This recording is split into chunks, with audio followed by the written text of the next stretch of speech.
बादशाहों का शहर, लाहौर का हुस्न, सदियों पुरानी धरती, दरियाए रावी के किनारे आबाद एक शहर, लाहौर। ये वो लाहौर था जहां हर गली, हर कोचा, हर दीवार तारीख की गवाह थी। यहाँ की हवाओं में मुगलों की जाह व जलाल की महक बसी हुई थी, और यहाँ के चांदनी रातों में मुशरिकी रोमानियत की परछाइयाँ लरजती थीं। इस वक्त मुगल सल्तनत अपने शबाब पर थी। शहनशाह अकबर आज़म अपनी वसात पसंद फतूहात के बाद दाराल हुकूमत के तौर पर लाहौर को चुन चुका था। शाही किला अपने जाह व जलाल के साथ दरियाए रावी के साथ सर उठाए खड़ा था। इसके संगमरमर के फर्शों पर बादशाहों के नक्श कदम थे, और दीवारों पर मुसव्विरों ने इश्क, जंग और इक़्तिदार की कहानियां तहरीर कर रखी थीं। लाहौर सिर्फ ऐंटों, कलाओं और दर दीवार का नाम न था, ये एक सांस लेता हुआ शहर था। हर सुबह जब सूरज की पहली किरणें बादशाही मस्जिद के मीनारों से टकरातें, तो पूरे शहर में सोने की चमक बिखर जाती। गलियों में फेरी वाले आते, खवातीन बालकोनियों से झांकतें, और कहीं दूर से तबल बजता कि आज महल में मोहफ़्फ़ल है। इन्हीं दिनों में एक कनीज़, जिसका असली नाम शायद तारीख ने भुला दिया, लेकिन जिसे दुनिया ने अनारकली के नाम से याद रखा, वो शहर के धड़कते दिल में दाखिल हो रही थी। अनारकली का पहला कदम। अनारकली, ईरानी नजाद, एक हुसैन लड़की, अपने हुस्न व अदा, रक़्स व नज़ाकत में युक्ता। उसका असली नाम शायद नादरा, शायद शरफ़-अन-निसा, या शायद कुछ और हो, मगर अनारकली का नाम उसे शाही दरबार में उस दिन मिला जब पहली बार उसने सरख़ लिबास पहना और जैसे खुद एक अनार की कली की तरह खिल उठी। वो दरबार में एक रक़ासा के तौर पर पेश की गई। नहायत कम उम्र, मगर आंखों में तजर्बे की गहराई, लहजे में चांदनी की ठंडक और चाल में बहार की रवानी। महल की खवातीन में रश्क की लहर दौड़ गई, मर्दों की आंखों में हैरत जाग गई, और शायद कहीं दौर एक शहजादा अपनी तुन्हाई में बैठा, खामोशी से इन लम्हात को महसूस कर रहा था। शहजादा सलीम। शाही रातें, चांदनी में भेगा शहर, शाही महलात में रोशनियों की माला लटकी हुई थी। खुद्दाम के हाथों में चांदी के फानूस, दीवारों पर जरबफ्त के पर्दे, जमीन पर ईरान के कालीन।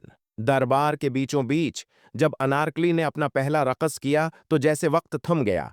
न शहजादियों की सरगोशियां रहें, न सिपाहियों की निगाहें हलें। वो नाच रही थी जैसे कोई ततली हो जो फूलों पर थरक रही हो। उसके जिस्म का हर खम, हर जाविया मूसीकी का हिस्सा था। इसकी छन छन करती पाजीबों में जैसे मोहब्बत का नगमा बसा हो। और उस लम्हे शहजादा सलीम की निगाहें इस पर जा ठहरें। आने वाले तूफान की पहली आहट। किसी ने नहीं सोचा था कि ये मंजर, जो एक मामूली दरबारी तमाशा था, आने वाले वक्त की सबसे बड़ी दास्तान की बुनियाद बनेगा। अनारकली सिर्फ एक रक़ासा न थी, वो एक कहानी थी जो वक्त के पत्थरों पर कंदा होने जा रही थी। उसी रात के बाद लाहौर के बादलों में एक अजीब सी सरगोशी शामिल हो गई। महल के दीवारों में एक नई खुशबू बसने लगी, और शहजादा सलीम, वो जो शाही खून में पलकर जवान हुआ था, पहली बार दिल के रंग में भेगा। शहजादे की तुन्हाई, सलीम की दुनिया। शहनशाह अकबर का अकलौता वारिस शहजादा सलीम पैदाइश ही से अजमत के ख्वाबों में पल रहा था। सोने के झोले में आंखें खोले, शेरीनी की तरह नरम कपड़ों में लपटा, और हर सांस में सरफराजी की हुआ बसाई गई। लेकिन जिन आंखों को वक्त से पहले इक़्तिदार दिखा दिया जाए, वो अक्सर ख्वाब देखना भूल जाती हैं।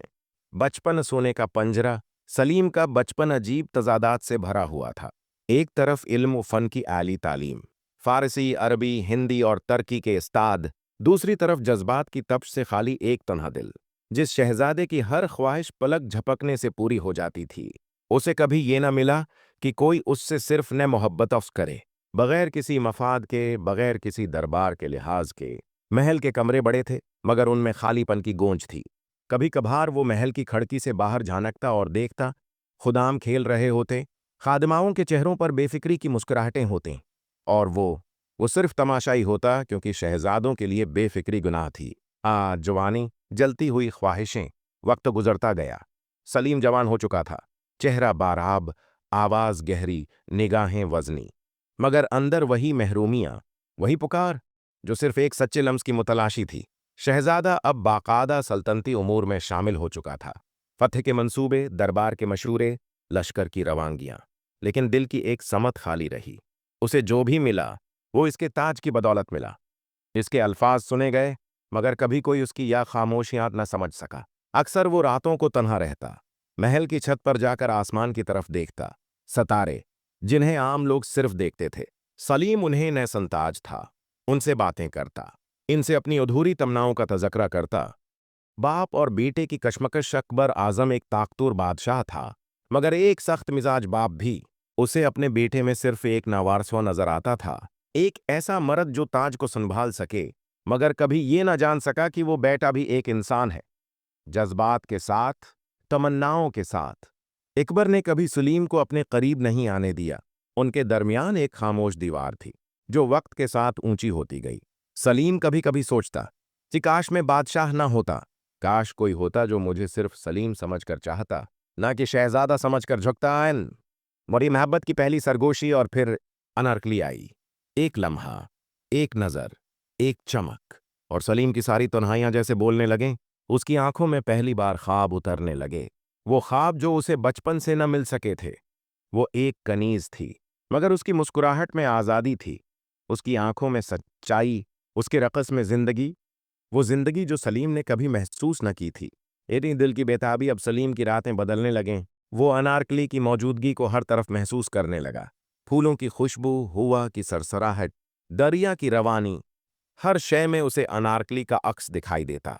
वो जानता था कि ये इश्क है, और ये इश्क उस शहजादे को मिल गया था जिसकी दुनिया बरसों से वीरान थी।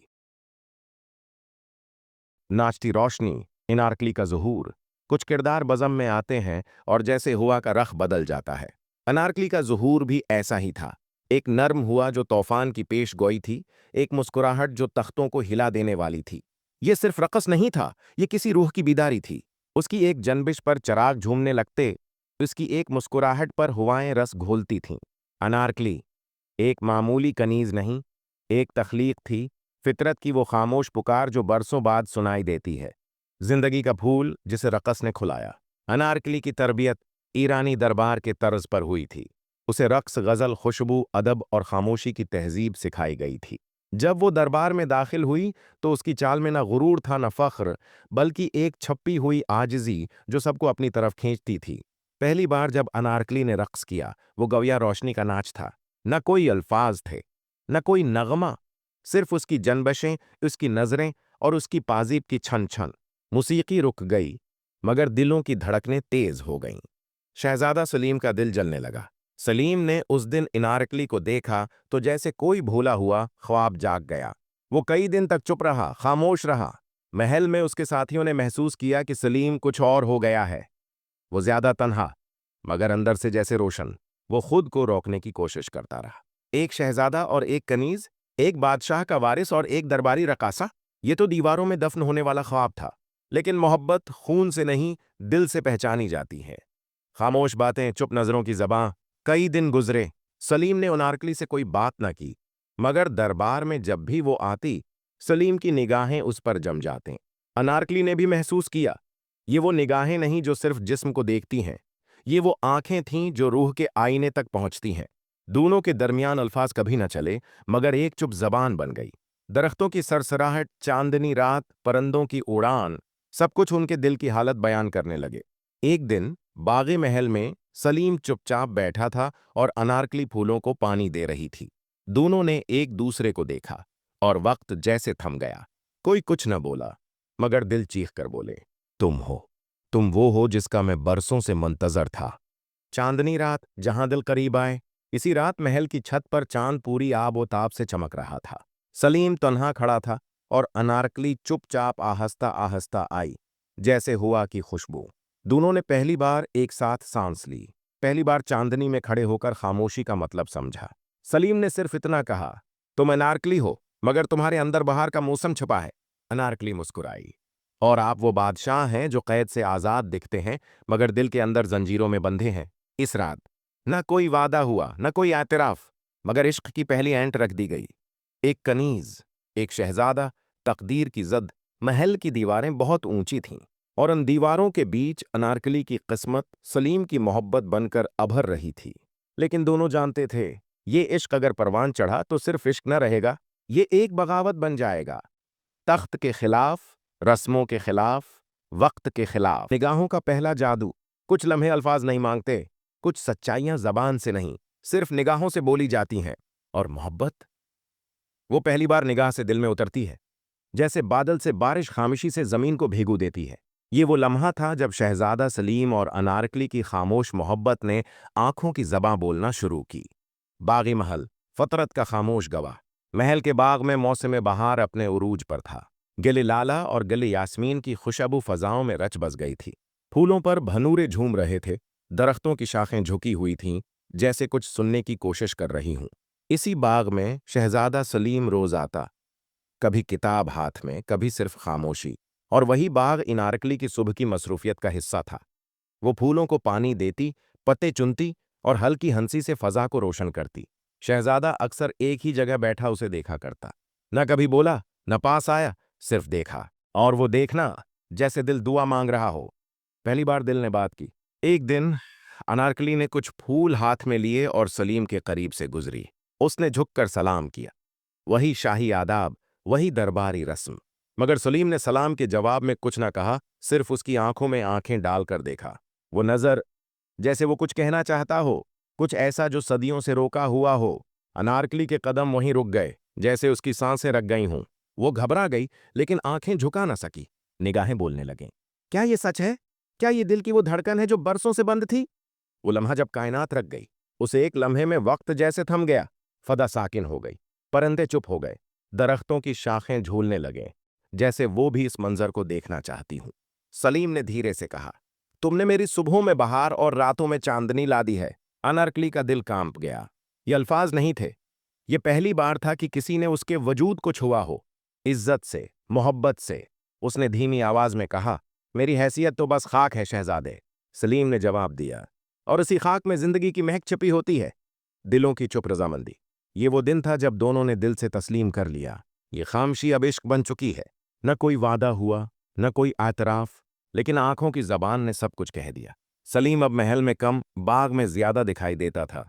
अनारकली अब दरबार में रकस करती, मगर उसकी नजरें सिर्फ एक ही तरफ होते। लोगों ने सरगोशियां शुरू कर दें।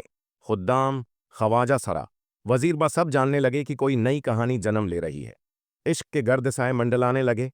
लेकिन जहां मोहब्बत हो, वहां हसद भी होता है। महल की कुछ खादमाओं ने उस ताल्लुक को महसूस किया, और ये सरगोशियां आहिस्ता आहिस्ता दरबार की दहलीज तक पहुंचने लगें। अब इश्क फकत दिलों का मामला न रहा था। वो निगाहें जो इश्क में गुम थीं, अब कुछ निगाहों को चभने लगें। लेकिन सलीम और अनारकली, वो दुनिया की बातों से बेखबर, सिर्फ एक दूसरे की खामोशियों में जीते जा रहे थे।